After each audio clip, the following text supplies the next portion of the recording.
Oh, y'all gotta listen to this clip. This is from the Barely Famous podcast that Miss Rose did with Kail. And Kail goes on to ask Miss Rose about Dan. She asked what their relationship was like. She even asked, has she heard from Dan? But I want to roll this clip. Then I want to show you some screenshots between Miss Rose and Nick. And then I got an extra little something I'm going to show you too. Okay, here we go. There was certain things that came up in conversations, like I could walk. And obviously, because I ran away that night. Yeah. But he was oblivious to a lot of what was going on. And Dan was an adult that you met at a convention. Correct. And you guys had a romantic interest in each other? I mean, I had a crush on him. Right.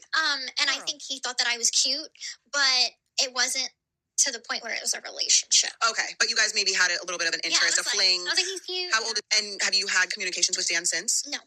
Never. He's never reached out to make sure you were good and okay. No, we had a text exchange like the day that I got arrested.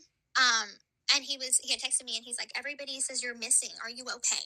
That was the text. That was the text. Now here is Dan Gladwell's testimony. Dan says Miss Rose told him that her mother made her stay in a wheelchair and had unnecessary medical treatment. I thought he didn't know nothing, just vaguely. Dan says Miss Rose and his friendship turned into a intimate relationship. Girl, why are you on that podcast being like, oh, I just thought he was cute? They would send explicit videos to each other. He discussed how they role play occasionally.